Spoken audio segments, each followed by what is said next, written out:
I wanted to do a part 2 to my Q&A. This is going to be the kind of like wife/mom version. So if you're interested, keep watching.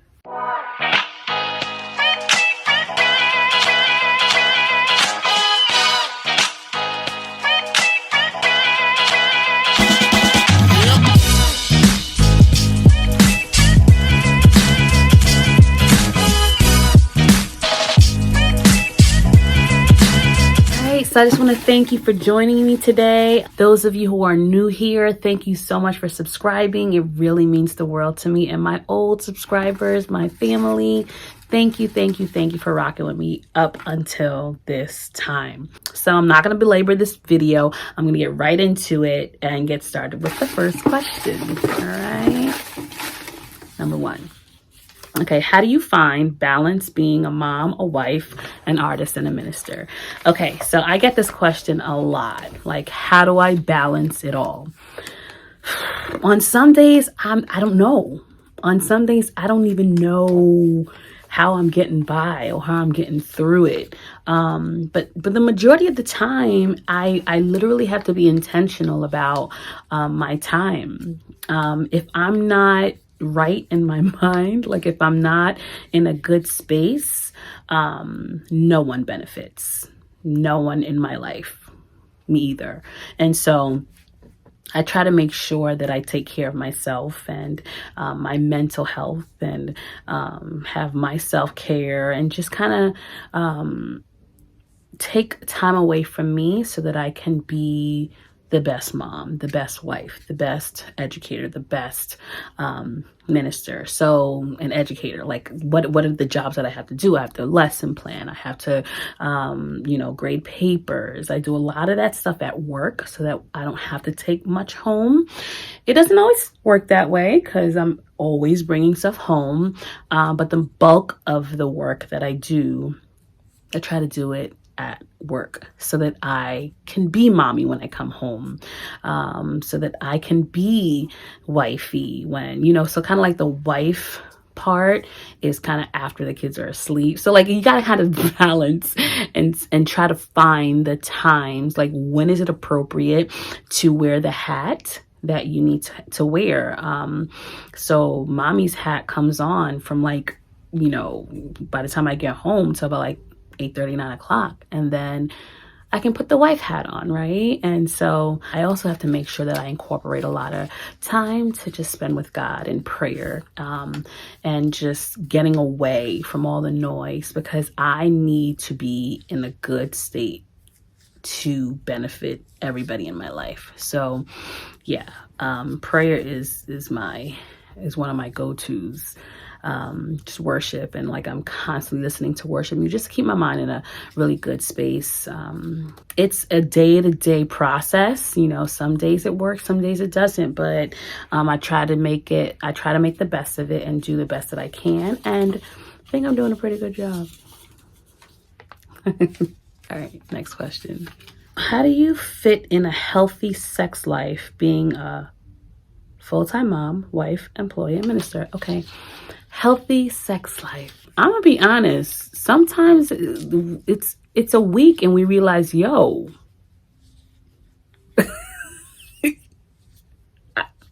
sometimes life gets so busy and in the way that you're like, hold up, we didn't have sex this week. And so like we live by intentionality. Like even if it's like, and I know men need it more than women do in terms of frequency, right? And so in order to make sure, because I can go, like, things have changed. Like when we first got married, like it was like all day, every day, right? Because, you're newlyweds and like you're finally had the license to do it and like you want to go. But after different factors in life, start getting added to your plate, things change. And so you can go a week and like, whoa, it didn't happen. So we actually talk about it. We have conversations about it and like, okay, we need to be a little bit more intentional in this area. So that, cause like, it's such a stress reliever. Like And so just having that conversation and making sure that even if it means that we schedule it in, we're going to do it. But we don't make it like a robotic type of thing. It's still very natural, but we just know that, okay, after 3 days hits and we're like so busy that, you'll start feeling like a nudge, or I'll give you that look like, I mean, it works for us. So that's the way we balance a healthy sex life. All right, next question. How did you know Irv was the right man for you? I'm going to put a link in the description box to my testimony time video, how I met my husband, or how God gave me my husband. And it's such a great story. It's so surreal, like the way it happened. And it's actually my most viewed video on my channel up to date. And so many people are blessed by it. So I'm not going to spoil it and take time to really talk about it now. I'm just going to put the link in the description box and you will watch it when you can. And I would encourage you to, because it's a beautiful video that just kind of gives hope to anyone out there searching or looking or waiting on your Mr. Right. Okay, next question. At what age do parents start having the sex education talk with your children? That's a good one.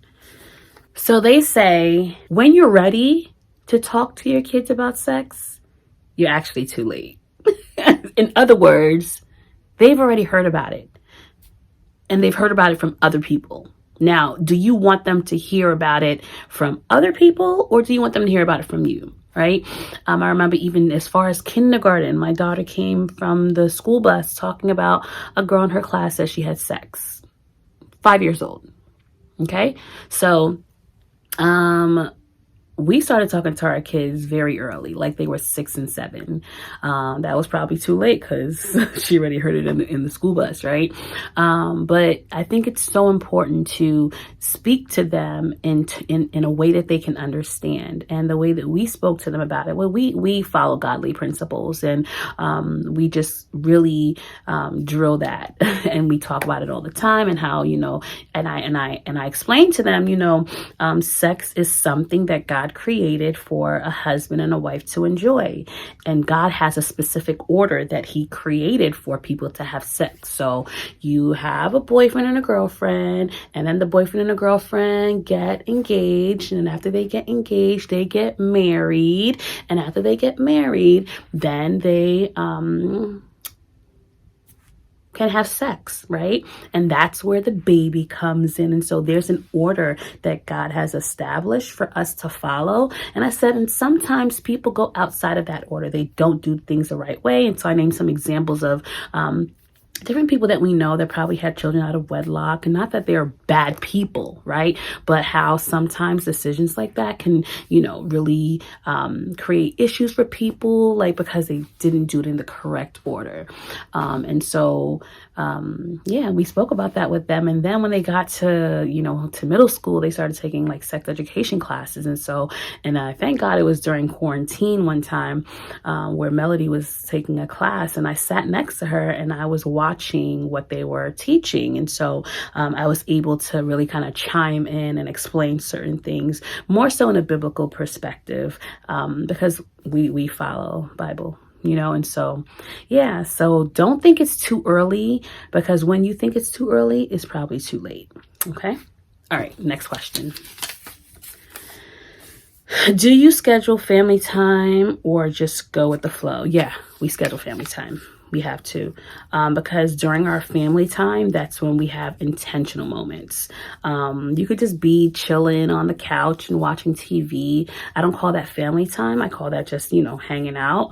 But family time is when we have intentional moments where we talk about something specific, something that will help our children, something that will help the family, something that will grow the family. Usually during our family times, we talk about issues like what I talked about with sex with the kids, or,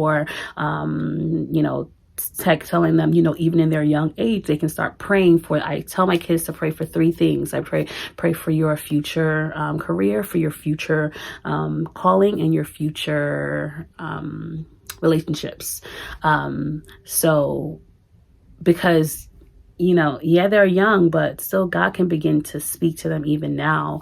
We also talk about, just regular, we have game time. But it has to be scheduled, because you can just be so, immersed in what you're doing, or just letting life pass you by, that you just never really get the time to really pour into your children the way you need to. So yes, family time is scheduled, and I'm usually the scheduler. How do you make time for yourself as a mom without feeling guilty? Ooh, that took some time. Because that mom guilt is real. But like I said before, like, I knew that it was necessary, because I felt like if I didn't take care of myself or take time for me, I'm just not good to you. So you're not benefiting from anything that I'm doing, or just from my presence, because I'm just not in a good space. So, and having a husband who understands that and caters to that is such a beautiful thing. So, the guilt had to go out the window. And I had to remind myself that I'm doing this for them. I'm not doing this just for me. Because if I'm in a good space, everybody's happy. But if I'm not, no one is. Neither. Next question. All right. How do you stay spiritually grounded? How does the Spirit speak to you? I know that I need to do certain things for me that will make me the best and that I can be. And so a lot of that is prayer, worship, and fasting.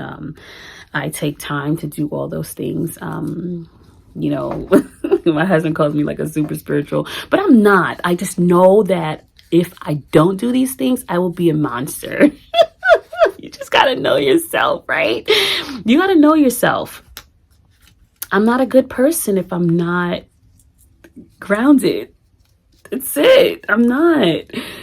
So I steal away and I just go and pray, or I steal away or even if I'm amongst them, I'm on my phone and I'm on the Bible app and I'm reading devotionals, and I kind of watch sermons all the time. Like, I'm constantly watching sermons on YouTube. So I kind of like watch a sermon a day, or I just kind of write. Like, my notes section is filled with just things that I feel like God speaks to me, and so I write them down so I can come back to it and read it and to feed myself. And I think it's just, you just got to know yourself and what you need, and so that keeps me spiritually grounded.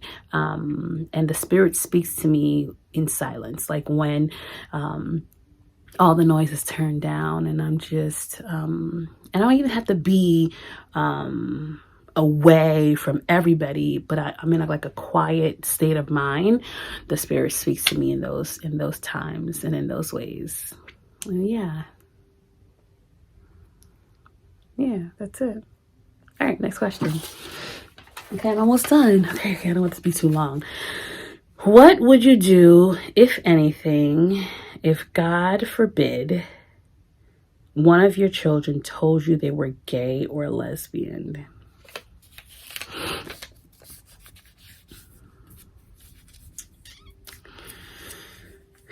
I would do what Jesus would do. I would love them.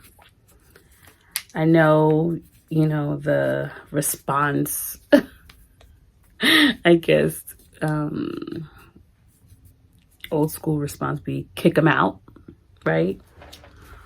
But that's not love. Like, I love my kids, and that's why I'm so intentional about the time that I have with them and what I pour into them. And they get so tired of me, guys, like, because I'm constantly pouring into them. I'm constantly creating moments where we can turn whatever it is that we're going through into a moment, into a teaching moment, right? And it's at one point my son was like, well, like he was doing something, and I said, and I said some. I remember what it was, but my response had to do something about God, right? And he was like, "Whoa, you really know how to turn everything to God, right?" And I was like, "What, is that a problem?" He was like, "No, I'm just saying it's impressive."